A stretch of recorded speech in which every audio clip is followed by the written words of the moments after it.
The distress beacon had been screaming into the void for 6 hours before anyone found it. Commander Marcus Cole stood at the bridge of the Wayward Dream and watched the debris field grow larger on the main screen. Chunks of metal and crystal spun slowly through the darkness of the Volanti Nebula, catching the light of distant stars and throwing it back in broken rainbows. "What do you see?" asked Captain Vorn, a heavy-set Grellian with 4 arms and a face that looked like melted stone. Marcus narrowed his eyes at the wreckage and felt his stomach tighten. He had seen enough destroyed ships in his 32 years to know when something terrible had happened here. "That is not just any ship," he said quietly. "That is a Seraphim royal cruiser." The bridge fell silent. Every species in the known galaxy knew the Seraphim Empire and their legendary crystal ships. They were one of the oldest civilizations, beings of living crystal who had evolved beyond emotion and physical weakness thousands of years ago. Their royal family was considered sacred, almost divine, and now one of their ships drifted in pieces before them. Survivors? Marcus asked the ship's scanner operator. A young Melvery woman with silver skin shook her head slowly. "I am reading massive radiation from Vorthan weapons. The attack happened maybe 10 hours ago. Life signs are..." She stopped and leaned closer to her screen.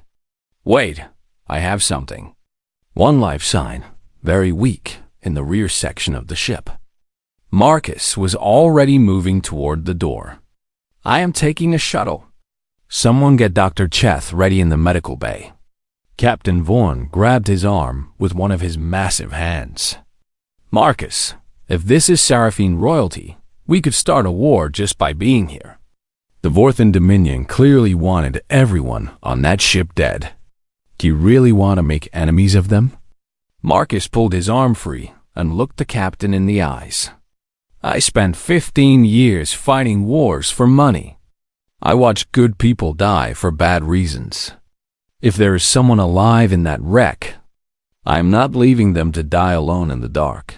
He turned and walked off the bridge before anyone could stop him. The shuttle ride through the debris field was like flying through a graveyard.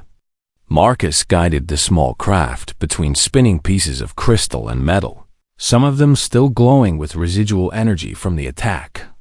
The Vorthan had used their most powerful weapons here, the kind that left nothing alive, nothing except one fading life sign. He found the survivor in what remained of the royal chambers. The room had been beautiful once, with walls of living crystal that sang with inner light. Now those walls were cracked and dark, stained with the bioluminescent blood of the Seraphim, and there, lying among the ruins of her throne, was Princess Alindra Velshar. Marcus recognized her from the news broadcasts that every species watched. She was the heir to the Seraphim Empire, daughter of the Crystal King, beloved by billions across 1,000 worlds. Her crystalline skin had been pure blue once, but now it was cracked like broken glass. With dark lines spreading through her body like poison in water, she was dying. Marcus knelt beside her and felt for something like a pulse. Her body was cold, far colder than it should be, and her eyes flickered open just barely. They were pale violet, filled with pain and confusion. "Who?" she whispered, her voice like wind through broken chimes. "My name is Marcus Cole," he said, lifting her carefully into his arms. "I am going to get you out of here." She weighed almost nothing. It was like carrying a statue made of ice and starlight. He moved as fast as he could back to the shuttle, laying her across the medical bed in the back and pushing the engines to their limit as he flew toward the Wayward Dream. Dr. Cheth was waiting in the medical bay when he arrived. The Kilnari physician was an insectoid being with 8 eyes and 4 delicate arms that could perform surgery with perfect precision. But when he saw the princess, all 8 of his eyes went wide with fear. "This is the Seraphim heir," he clicked in his strange language. "Do you understand what you have brought onto this ship?" "I understand that she is dying," Marcus said. "Can you save her?" Darcheth ran his scars over her fading form and made a sound that Marcus had learned to recognize as despair. She's been poisoned with Vorthan neural toxin. It dissolves Seraphine's cellular bonds from the inside. There is no cure, no treatment. She has perhaps 5 minutes before complete cellular collapse. What about a blood transfusion? Marcus demanded. Replace the poisoned blood with clean blood. There is no compatible blood on this ship, Darcheth said, his voice rising with panic. Seraphine blood is unique in the galaxy. It requires specific crystalline proteins that no other species produces. A transfusion of incompatible blood would kill her even faster. Marcus looked down at the princess. Her eyes had closed, and her breathing was growing weaker with every passing second. He thought about all the death he had seen, all the people he had failed to save, all the times he had walked away because the odds were impossible. He was tired of impossible. What about human blood? He asked. Darcheth stared at him like he had suggested setting her on fire. Human blood is toxic.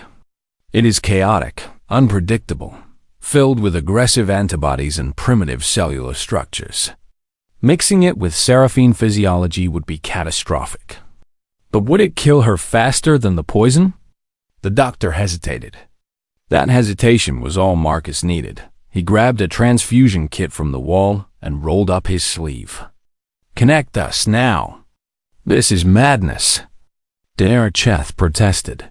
No human has ever given blood to a Seraphine. We have no idea what will happen. You could kill her. You could kill yourself. You could... She is dying anyway. Marcus shouted, his voice echoing off the metal walls. Everyone on that ship is dead except her. The Vorthan wanted to end her bloodline forever, and I am not going to let them win. Now either you help me, or you get out of my way. The princess's heart monitor began to slow, each beat coming further apart than the last. Darcheth looked at Marcus, then at the dying princess, then back at Marcus. Something changed in his 8 eyes, something that might have been respect or might have been resignation. If we both survive this, the doctor said as he prepared the transfusion lines. Remind me to tell you about the human word for what you are. I believe you call it crazy. Marcus felt the needle slide into his arm and watched his blood, red as fire and warm with life, begin to flow through the tubes toward the princess.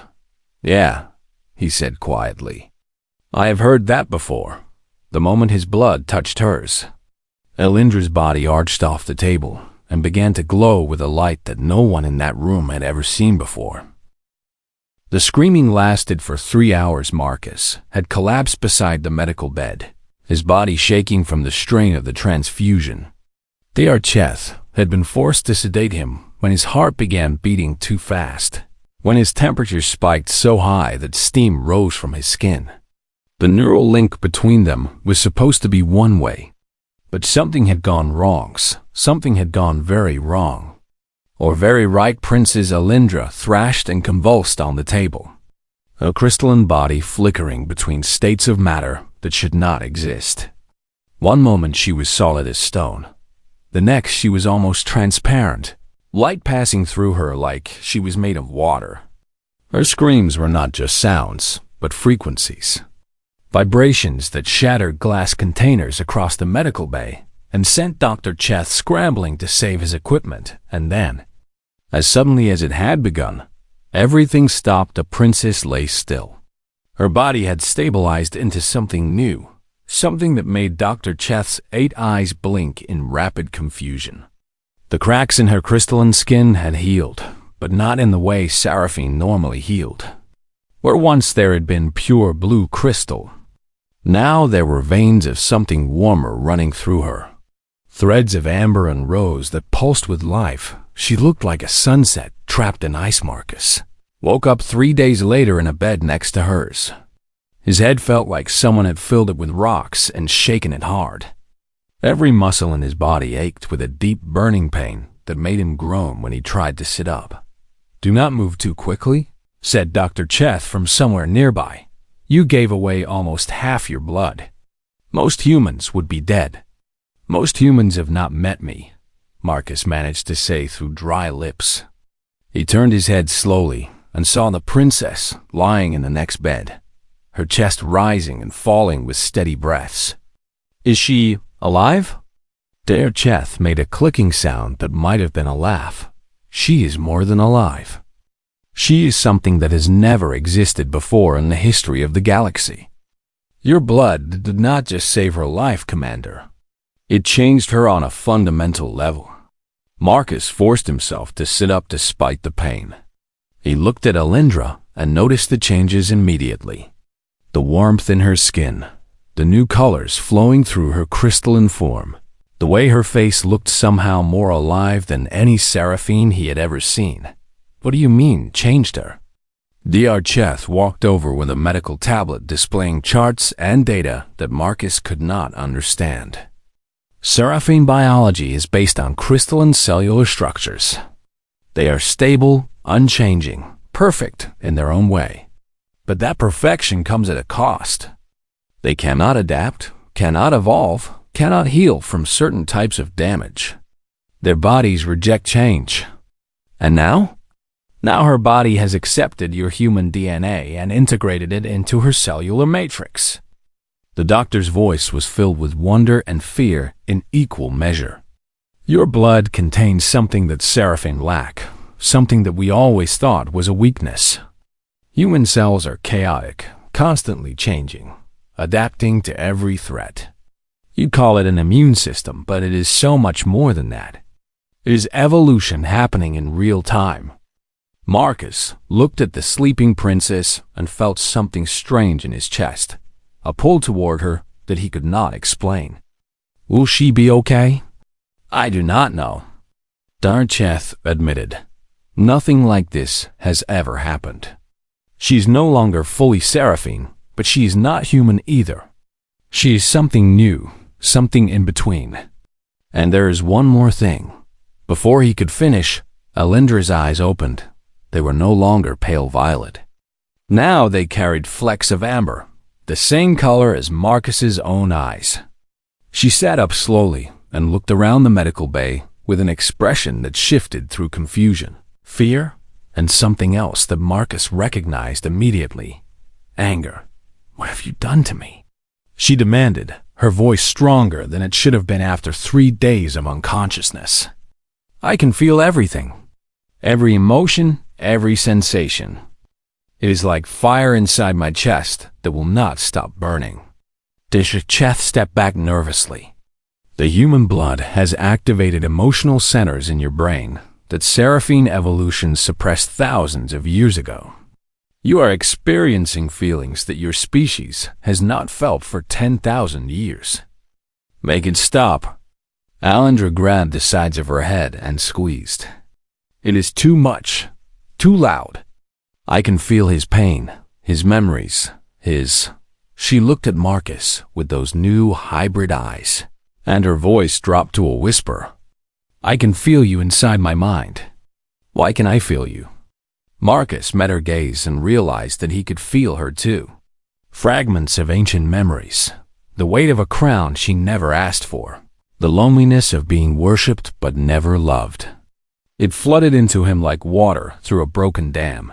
The transfusion created a bond between you, Dr. Cheth explained. Some kind of psychic link through the shared blood. I do not understand how it works, but your minds are connected now. Alindra stood up from the bed on shaky legs.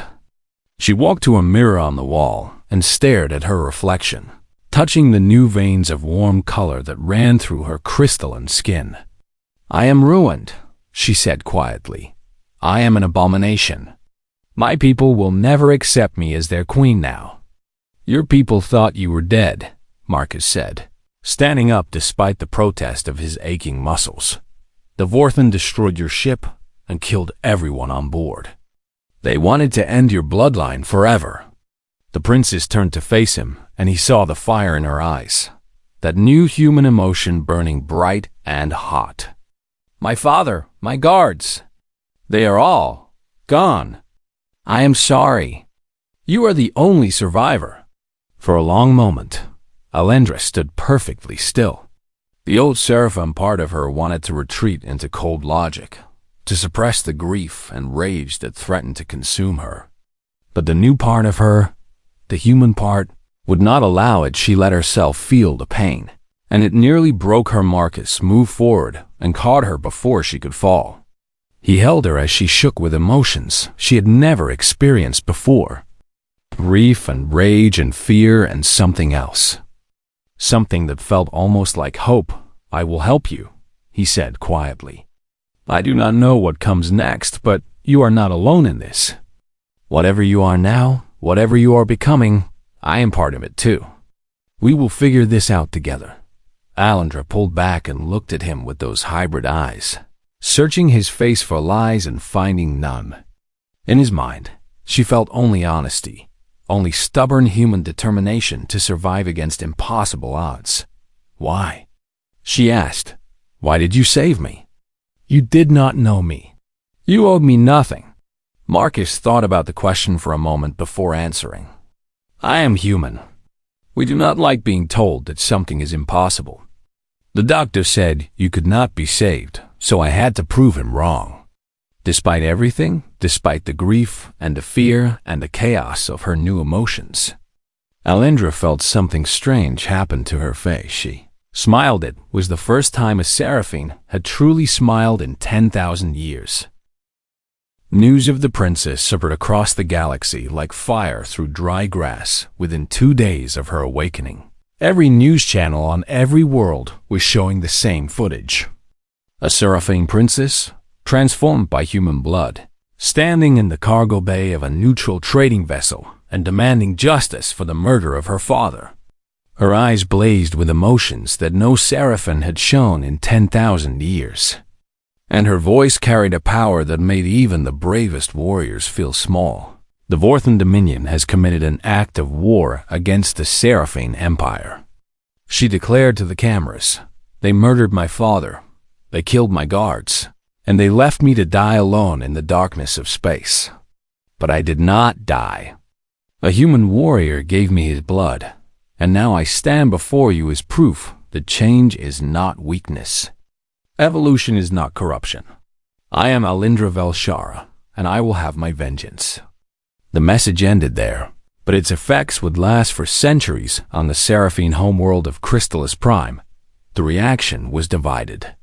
Some hailed Alindra as a miracle, a sign that their stagnant civilization could finally evolve beyond its limitations. Others called her an abomination, a pure bloodline corrupted by primitive human genetics. The Council of Elders refused to recognize her claim to the throne until she could prove herself worthy on the Vorthan homeworld. There was only one reaction: Fear High Commander Rexer. Dorn stood in his war room and watched the princess's message play again on the main screen. He was massive even by Vorthan standards, with 4 arms ending in clawed hands and a face covered in armored plates that hid his true expressions. He had ordered the attack on the royal cruiser himself, had watched from his flagship as the Seraphine princess disappeared into the explosion. She should have been dead. "How?" he demanded, turning to his intelligence officer. "We used quantum torpedoes." "Nothing survives quantum torpedoes. The debris field suggests she was thrown clear of the initial blast," the officer replied nervously. "A human vessel found her before cellular collapse could complete. The human warrior performed an emergency blood transfusion that somehow stabilized her biology." "Human blood?" Rexer's voice dripped with contempt. "Those primitive creatures from that poison planet? Their blood should have killed her faster than the toxin. It appears that human biology is more complex than our scientists believed," the officer said. "The princess now possesses abilities that no Seraphine has ever demonstrated.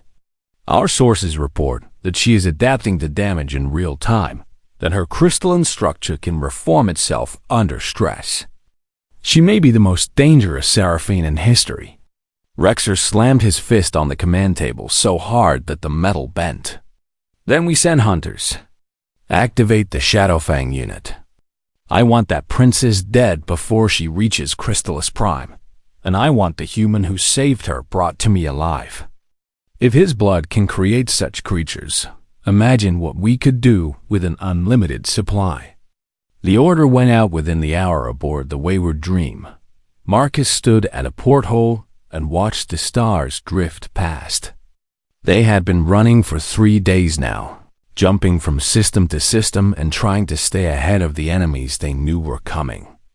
Captain Vaughn had agreed to transport them to the edge of Seraphine space. But he was growing more nervous with every passing hour. "You should be resting," said a voice behind him. Marcus turned to find Alindra standing in the doorway, her hybrid form catching the light from the stars and turning it into something beautiful. She had changed so much in just a few days, learning to control her new emotions, discovering abilities that surprised even her. But there was still uncertainty in those amber-flecked eyes, still fear hiding beneath the surface. "Cannot sleep," he admitted. "I keep thinking about what comes next. Your council does not accept you as queen. The Vorthen want us both dead, and we are stuck on a cargo ship with a captain who jumps at every shadow." Alindra moved to stand beside him at the porthole. Their shoulders almost touched, and Marcus felt the familiar tingle of their psychic bond, the warmth of her thoughts brushing against his mind. "I have been practicing," she said. "Dr. Cheth helped me understand what has changed in my body. The human DNA has given me something my people lost long ago. We call it reactive evolution, the ability to adapt to threats in real time. My crystalline cells can now reorganize themselves to counter damage as it happens." "That sounds useful," Marcus said. "It is terrifying." Alindra turned to look at him, and he saw the vulnerability behind her royal mask. "I can feel myself changing with every passing moment. Your blood is still active in my system, still teaching my cells new tricks. Yesterday, I cut myself on a broken panel, and the wound healed before I could even feel pain. What am I becoming, Marcus? What have I become?" He thought about the question carefully before answering. In the short time he had known her, he had felt her grief, her rage, her determination to survive. Through their bond, he understood her better than he understood most people he had known for years. "You are becoming stronger," he said finally. "You are becoming something new, something the galaxy has never seen. And yeah, that is scary. But it is also beautiful. Your people stopped evolving because they thought they were perfect. But perfection means you cannot grow, you cannot change, you cannot adapt. You traded survival for stability. And now? Now you have both. You have their grace and our stubbornness, their wisdom and our fire." He smiled at her, and through their bond, she felt his confidence, his belief in her. "The Vorthen are afraid of you because they understand what you represent. Not just a hybrid princess, but proof that everything they believed about humans was wrong. We are not primitive. We are just different. And different is not weaker." Before Alindra could respond, alarms began blaring throughout the ship. Red lights flashed in the corridor, and Captain Vaughn's voice echoed over the intercom. "We have company. 3 Vorthen hunter ships just dropped out of hyperspace. All hands to battle stations." Marcus grabbed his rifle from where it hung on the wall and checked the charge. "Looks like they found us faster than we expected." Alindra's eyes hardened with determination. The fear was still there, but now it was mixed with something else, something fierce and human and absolutely unwilling to surrender. "Then let them come," she said. "I am done running." Marcus grinned at her as they ran toward the bridge. "Now you sound like a human. Is that supposed to be a compliment? From me? Always." The first Vorthen missiles struck the ship before they reached the bridge, and the hunt had officially begun. The Wayward Dream was dying. Marcus could feel the ship shaking apart around him as another volley of Vorthen missiles struck the hull. Fires burned in the corridors, and the screams of wounded crew members mixed with the howl of escaping atmosphere. Captain Vorn had managed to destroy one of the hunter ships before taking critical damage. But now they were limping toward the nearest world with 2 predators still on their tail. "We cannot survive another attack," Vorn shouted from the pilot's chair, his 4 arms working desperately at the controls. "The shields are gone, the engines are failing, and we have maybe 10 minutes before the hull breaks apart." Marcus looked at the navigation screen and saw their only option. "There, the mining colony on Thresh 4. Can you get us to the surface?" "I can crash us into the surface," Vorn replied grimly. "Same thing, really. Do it. At least on the ground, we have a chance to fight back." The descent was brutal. The ship screamed through the atmosphere of Thresh 4 like a meteor, trailing fire and smoke across the orange sky. Marcus held onto a support beam with one hand and kept his other arm wrapped around Alindra, shielding her body with his own as the world shook and roared around them. They hit the ground hard enough to knock Marcus unconscious for several seconds. When he opened his eyes, he was lying in the wreckage of the cargo bay, surrounded by twisted metal and sparking wires. His ribs were broken. He could feel at least 3 of them grinding against each other with every breath, but he forced himself to stand while Alindra was already on her feet. Her crystalline body had taken the impact better than his flesh and bone, and she was helping Dr. Cheth free himself from under a fallen beam. Her skin glowed with that strange inner light that appeared whenever her body was healing, and Marcus felt her concern for him pulse through their bond. "I am fine," he said. Even though he was clearly not fine. "We need to move. The Vorthan will be landing any minute." They gathered what survivors they could find and made their way out of the destroyed ship. The mining colony spread before them, a maze of metal buildings and processing plants built into the rocky terrain of the planet. Most of the colonists had fled when they saw the ship crashing toward them, leaving the streets empty and silent. Marcus found a defensible position in an old processing plant and began setting up barricades. There were only 12 of them left alive, including Captain Vorn, Dr. Cheth, and a handful of crew members who looked more scared than he had ever seen anyone look. "They will send soldiers," Alindra said, standing beside him at the main entrance. "Shadowfang, the Vorthan elite hunters. They are the deadliest warriors in the Dominion, trained from birth to kill." "How many?" "At least 50. Maybe more." Marcus checked his rifle and counted his remaining ammunition. Enough for maybe 30 shots if he was careful.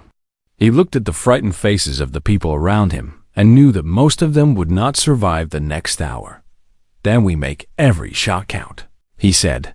"We hold this position as long as we can. Maybe someone saw us crash. Maybe help is coming. And if no help comes?" Marcus looked at Alindra with a grim smile. "Then we make them pay for every inch of ground. That is what humans do. We fight until we cannot fight anymore, and then we fight some more." The Vorthan arrived 20 minutes later. They came in waves.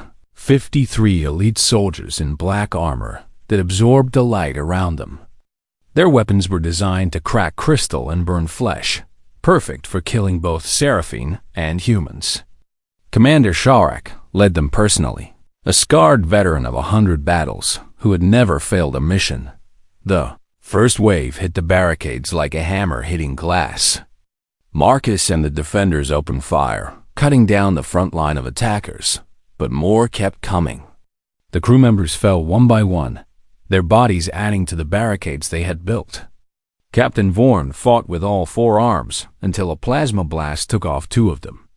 And then he kept fighting with the remaining 2, through it all.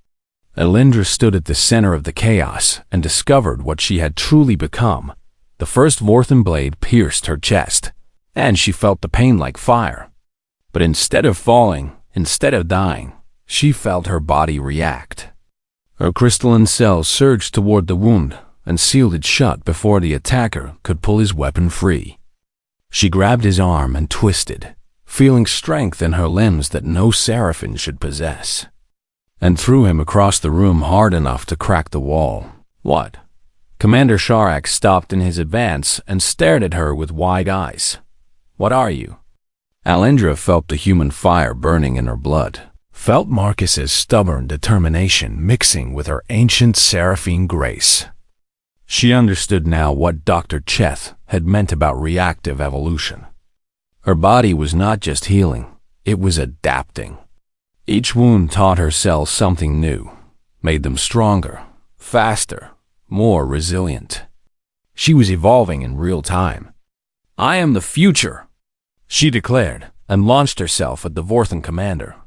Marcus watched in amazement as the princess became a force of nature. She moved through the enemy soldiers like light through darkness, her crystalline form shifting and flowing around their attacks.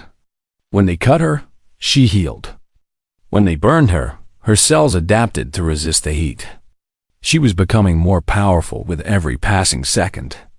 And the Vorthan could not understand how to stop something that grew stronger from damage. He fought beside her as best he could, his human body taking wounds that would kill most men. But through their bond, he felt her strength flowing into him, her determination mixing with his own. They moved together like two parts of the same weapon, covering each other, protecting each other, fighting with a unity that came from being connected at the deepest level. Commander Sharak fell beneath Alindra's hands, his armored body broken by her crystalline fists. His soldiers tried to retreat, but Marcus cut off their escape, his rifle speaking death with every shot. In the end, only 17 Vorthans survived to flee the battlefield, carrying with them stories of a monster that could not be killed and a human warrior who fought like a demon beside her when the dust settled. Marcus collapsed against a wall and laughed through the pain of his wounds. "We did it," he said. "We actually did it." Alindra stood over him, her body still glowing with residual energy. She was covered in the blood of her enemies, but her own wounds had already healed, leaving only new patterns in her crystalline skin. She knelt beside him and placed her hand on his chest, pushing some of her regenerative energy into his broken body. "You should not have taken so many risks," she said quietly. "I could feel your pain through our bond. Every wound, every broken bone. Why did you keep fighting?" Marcus looked up at her with those warm amber eyes and smiled. "Because you needed me. And honestly, because those Vorthan were really starting to annoy me." Despite everything, despite the death and destruction around them, Alindra laughed. It was a strange sound, musical and warm, nothing like the cold tones of her ancestors. It was a human laugh, born from human blood and human fire, and somewhere in the galaxy, cameras that had been streaming the battle to billions of viewers captured the moment when a seraphine princess laughed over the bodies of her enemies. Standing beside a human warrior who refused to die, the universe would never be the same. The throne room of Crystallis Prime had stood unchanged for 15,000 years. Walls of living crystal rose toward a ceiling that seemed to touch the stars themselves. Light from the twin suns filtered through the transparent structure, creating rainbows that danced across every surface. This was the heart of the Seraphine Empire, the seat of power for the oldest civilization in the known galaxy, and today, for the first time in history, a human walked its sacred halls. Marcus Cole had been given formal robes to wear over his battle-scarred body, but he had refused. He stood beside Princess Alindra in his worn military jacket, his rifle still hanging at his side, looking every bit the warrior he was. The Seraphine elders who filled the chamber stared at him with expressions ranging from disgust to fascination. But he did not care. He was not here for them. "You have been summoned before the Council of Elders to answer for your transformation," said High Elder Vanathos, the oldest living Seraphine, whose crystalline form had grown so pure over the centuries that he was nearly invisible. "You have been corrupted by alien blood. You have displayed emotions that we abandoned as a species 10,000 years ago. You have killed enemies with your bare hands like a savage beast. And yet, You dare to claim the throne of our empire?" Alindra stood straight and tall, her hybrid beauty shining like a star in the ancient chamber. The veins of warm color running through her crystalline skin caught the light and threw it back in new patterns that had never existed before. She was no longer purely seraphine, but she was not ashamed, she was proud. "I do not merely claim the throne," she said, her voice ringing through the chamber. "I claim the future of our people. For 10,000 years, we have remained unchanged, frozen in our perfection, watching as younger species grew and evolved around us. We thought ourselves superior, but we were simply stagnant. We were dying so slowly that we did not even notice." "Lies!" shouted Elder Kristanos, whose form was cracked with age and bitterness. "Our civilization has endured since before humans learned to walk upright. What could they possibly offer us?" Alindra turned to face the crowd, and Marcus felt her confidence flowing through their bond. She had been practicing this speech for days, refining every word, preparing for this moment. He sent her a pulse of encouragement, and she smiled briefly before continuing. "They offer us what we lost," she declared. "Adaptability, passion, the ability to change and grow. Look at me. I was dying from warmth and poison that should have killed me in minutes. No seraphine treatment could save me. No pure crystalline blood could heal my wounds. But one human warrior gave me his blood, and instead of killing me, it made me stronger." She raised her arms and let her crystalline skin shift through its new forms, showing the council what she had become. Her cells reorganized themselves before their eyes, adapting to the temperature of the room, the light from the suns, the very air they breathed. It was evolution happening in real time, something that Seraphine science had declared impossible for their species. "I am not corrupted," Alindra continued. "I am evolved. Human blood did not destroy my seraphine nature, it enhanced it. I have all the wisdom and grace of our ancestors, combined with the fire and resilience of humanity. I can feel emotions that we forgot how to feel. I can adapt to threats that would kill any pure seraphine. I am the future, and the future is hybrid." The chamber erupted in chaos. Elders shouted arguments and accusations, supporters cheered, opponents demanded exile or worse. Through it all, Alindra stood calm and patient. Waiting for the storm to pass it was Marcus, who silenced them. He stepped forward and raised his voice, speaking for the first time in the sacred chamber where no human had ever spoken before. "I am not a politician. I am not a diplomat. I am just a soldier who has spent his whole life fighting battles for causes I did not always believe in. But I believe in her." The chamber went quiet as every eye turned to the human warrior. "I watched her die on that medical bed. I gave her my blood because I was too stubborn to let the Vorthen win. And what happened next changed everything I thought I knew about the universe. My blood did not poison her. It saved her. My humanity did not weaken her. It made her stronger. And our bond, this connection between human and seraphine, it is not a curse." He looked at Alindra, and through their psychic link, he let her feel everything he felt, his pride in her, his faith in her, his absolute certainty that she was meant to lead. "It is a gift that your species could have received at any time if you had just been willing to accept that other beings might have something to offer. You call us primitive, but we are the species that survives. We adapt, we endure, we refuse to give up even when the universe tells us we should. And now that gift is inside your princess, inside your future queen." High Elder Venathos raised a hand for silence, and the chamber obeyed. He studied Marcus with ancient eyes that had seen empires rise and fall. And then he turned his gaze to Alindra. "You claim to represent our future," he said slowly, "but you are only one.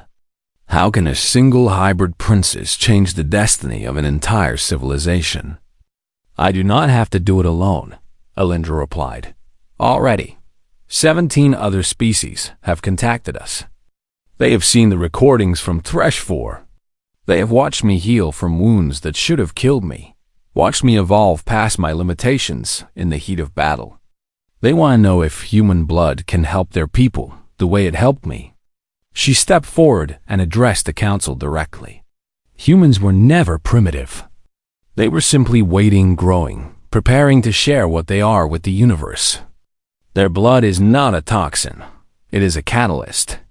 It takes what exists and makes it better.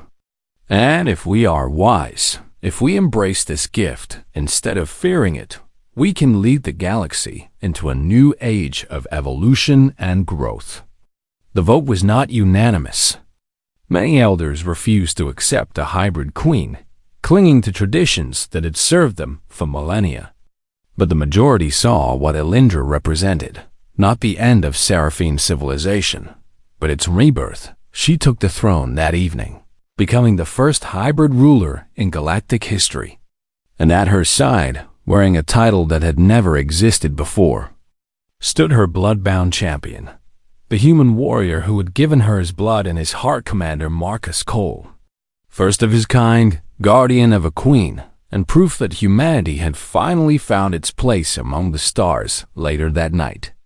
They stood together on the highest balcony of the Crystal Palace, watching the twin moons rise over a world that was learning to see both of them differently. "Are you scared?" Marcus asked, "of everything that comes next?" Alendra turned to him with those hybrid eyes, violet and amber swirling together like galaxies being born. Through their bond, he felt her answer before she spoke it aloud. "With you beside me? Never." He smiled and took her crystalline hand in his, feeling the warmth of human fire mixing with seraphine light. "Then let us show them what we can do," he said, "together." And as they looked down at the future stretching before them, neither of them doubted for a second that they would face it exactly that way together forever.